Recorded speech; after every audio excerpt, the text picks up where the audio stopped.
SK 하이닉스를 둘러싼 뉴스를 보면 사실 온통 축제 분위기입니다. 어제 정부 보고회에서 SK그룹이 반도체 공급 확장에 무려 1,100조 원, AI 데이터 센터에 1,000조 원이라는 대한민국 역사상 전무후무한 메가톤급 투자 계획을 발표했습니다. 최태원 회장이 직접 용인과 청주 투자를 대폭 앞당기겠다고 선언을 했고요. 호남권에도 800조 원 규모의 대형 팹을 짓는다는 역대급 대박 호재가 산더미처럼 쌓여 있는 상황입니다. 자, 그런데 이렇게 호재가 산더미처럼 쌓이고 있는데 정작 시장을 움직이는 진짜 주포인 외국인들은 미친 듯이 주식을 팔아치우고 있습니다. 어제 오늘도 나스닥이 기술주 반등으로 2.07%나 급등을 했는데도 우리 시장에서 외국인과 프로그램은 고점에서 철저하게 차익 실현 버튼을 누르고 있어요. 심지어 주가가 300만원 근처까지 올라오니까 개인 투자자들의 비투를 의미하는 신용 잔고율은 무려 13% 부근까지 머리 끝까지 차올랐습니다. 이렇게 시장에 관심을 많이 받는 종목일수록요, 지금이 사실 제일 중요합니다. 왜냐하면 호재가 산더미인데 동시에 조심해야 할 신호도 같이 쌓이고 있거든요. 어제 오늘 쏟아진 따끈한 뉴스가 많아서 볼 게 많습니다. 하나씩 살펴볼게요. 자, 먼저 오늘 분위기부터 보시면요. 어제 날짜로 밤 뉴욕 증시가 기술주 반등에 힘입어서 나스닥이 2.07% 올랐어요. AI 반도체 쪽으로 다시 매수세가 붙었다라고 볼 수 있는 거죠. 자, 한 가지 같이 받을 건요. 원달러 환율이 오늘 장중에만 1,550원을 다시 넘었다라는 거예요. 환율이 높으면요. 반도체 수출 기업에는 단기적으로는 유리한 면도 있지만 그만큼 외국인 입장에서 한차손 부담이 생길 수 있어서 아무래도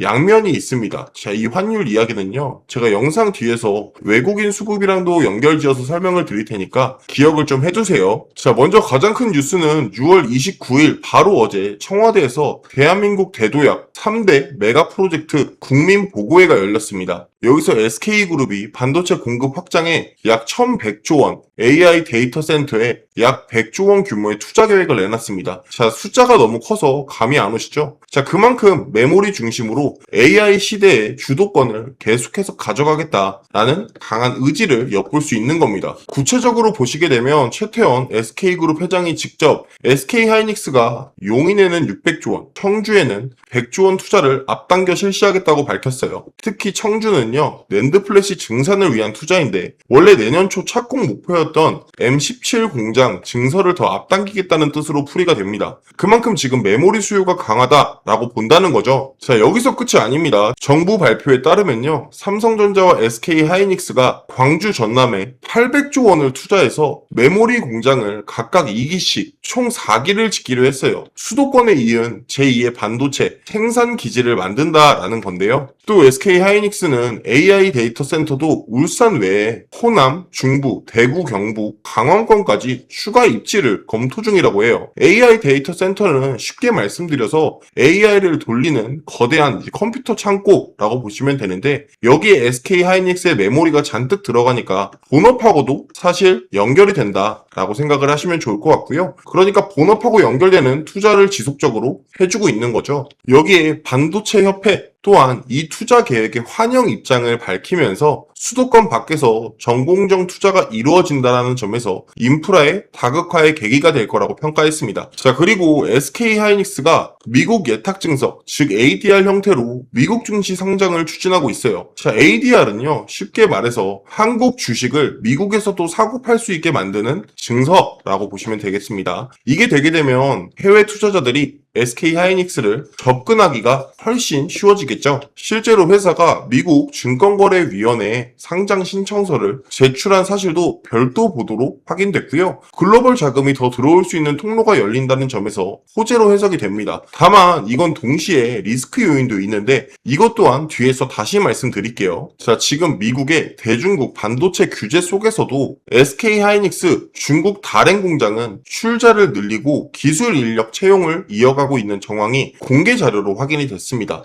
작년 말에 다롄 낸드 공장 법인에 4,406억 원을 추가 출차를 했는데 전년 대비해서 52%나 늘어난 규모예요. 중국 지역 매출이 전체 매출의 24.3%를 차지하는 중요한 시장이라서 규제 속에서도 사업을 유지 확장하려는 모습인 겁니다. 자, 여기까지가 사실 호재입니다. 한마디로 국내외에서 돈을 엄청나게 투자하고 미국 상장으로 이제 글로벌 자금까지 끌어들이려는 AI 메모리 슈퍼사이클의 한복판에 있는 회사라는 그림이에요. 자, 그런데 이렇게 좋은 뉴스만 보고 끝나면 절대 안 됩니다. 이제 반대편도 우리가 한번 확인을 해볼게요. 자, 이게 어제 오늘 나온 뉴스 중에 제일 신경 쓰이는 뉴스인데요. 지난 6월 25일에 미국에서 소비자 14명과 중소기업 3곳이 삼성전자, SK하이닉스, 마이크론, 이른바 메모리 빅3를 상대로 캘리포니아 연방법원에 디램 가격 담합 집단 소송을 제기했어요. AI용 HBM에 집중하느라 일반 디램 생산을 의도적으로 제한해서 가격을 부풀리고 있다라는 주장인데요. 자, 물론 지금은 어디까지나 일반적인 의혹 제기 단계입니다.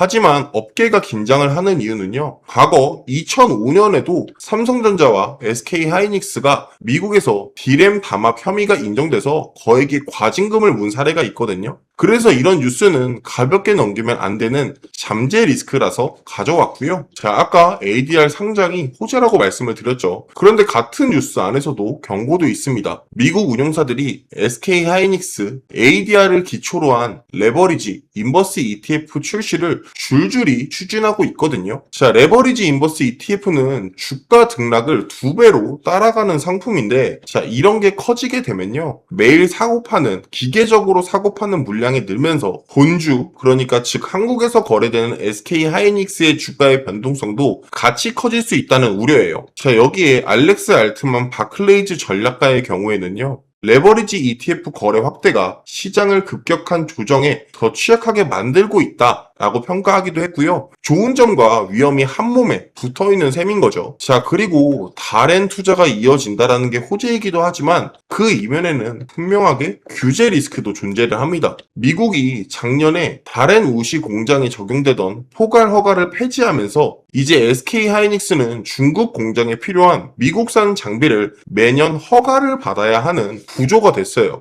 사실 회사도 미국 상장 신청서에서 허가 취득에 실패할 경우에 중국 제조 운영에 중대한 영향을 줄 수 있다고 밝혔죠. 즉 중국 사업이 매년 미국 허가에 묶여있는 불확실성이 있는 겁니다. 자, 이제 실제로 이 돈의 흐름을 보시게 되면요. 외국인은 6월 중하순부터 거의 매일 순매도를 진행하는 모습을 보이고 있고요. 그걸 현재 기관이 전부 다 받아주는 그림을 유지하고 있습니다. 외국인 기관 매매 상위에서도 6월 29일 외국인 순매도 종목 상위에 SK하이닉스가 올라온 걸 볼 수 있죠. 증권사별도 우리가 한번 확인을 했을 때 메릴린치, 골드만삭스, JP모건 같은 외국계 창구가 순매도 상위에 존재하고 있고요. 미래에셋, 삼성 같은 국내 창구가 순매수 상위예요. 그림이 딱 맞는 게 보이시죠? 외국인이 이제 차익 실현을 진행을 하면 고스란히 국내 기관이 받아내는 모습입니다. 여기서 꼭 보셔야 할 게 신용매매예요. 신용잔고율이 4월을 보시게 되면 4월에 4%대에서 6월엔 어떻죠? 13% 부근까지 올라왔습니다. 신용은 쉽게 말해서 빚내서 산 주식인데, 자, 이게 많아질수록 주가가 흔들릴 때 반대 매매로 변동성이 높아질 수 있어요. 주가가 지금 오른 만큼 B2도 같이 늘어난 상태라는 거죠. 지금 하이닉스가 차트를 보시게 됐을 때 어느 정도 현재 반등을 해주고 있는 모습이지만 큰 그림으로 우리 홀더분들이 기억해야 할 시나리오는 두 가지입니다. 자, 첫 번째는 이러한 상승 추세가 이어지게 되는 경우에는요. AI 메모리 수요가 강하게 유지되고 메가 프로젝트 투자와 미국 ADR 상장이 실제로 글로벌 자금을 끌어들이게 되면 지금의 상승 동력 당연히 더 갈 수 있습니다. 그런데 반드시 우리가 확인해야 할 건요. 외국인 매도 자체가 현재 여기서 멈추고 다시 사는지와 투자 계획이 실제로 착공 집행으로 이어지는지 AI 수요 지표가 계속 좋은지를 꾸준하게 체크를 해주셔야 되겠고요. 자, 두 번째 시나리오의 경우에는 이 변동성, 그러니까 조정이 커지는 경우에는요. 자, 이미 9개월 만에 사실 하이닉스 가격이 많이 올라왔습니다. 외국인 프로그램의 경우에는 고점에서 물량을 지속적으로 던지고 있고 신용잔고 13%대면 사실 낮은 수치 아닙니다. 높은 거예요. 그래서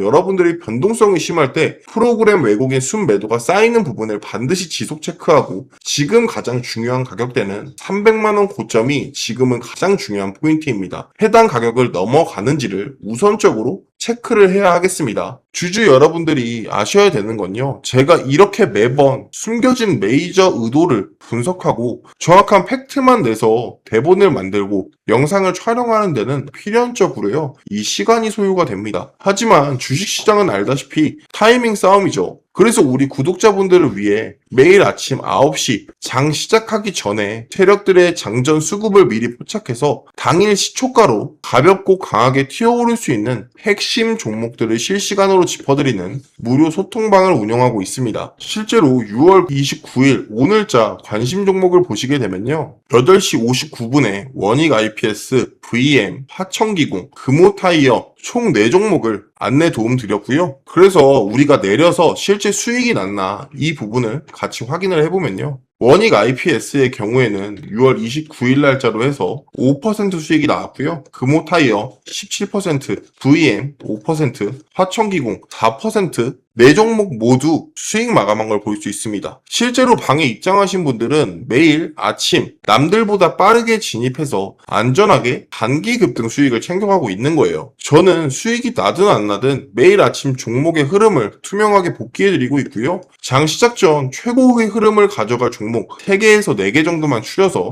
시초가 매매 알려드리고 있으니까요. 해당 방 입장 희망하시는 분들은 입장 방법 되게 간단합니다. 저희 채널 스톡앤스톡 채널 하단을 보시면요. 고정 댓글에 이렇게 링크 하나 남겨놨습니다. 저와 직접 연결되는 1대1 텔레그램 링크이고요. 해당 링크를 클릭하신 다음에 저에게 구독이라고 메시지 한 통만 보내주시면 누구나 조건 없이 소통방 즉시 입장 가능하시니까 편하게 해당 고정 댓글 통해서 저한테 구독이라고만 남겨주시면 되겠습니다.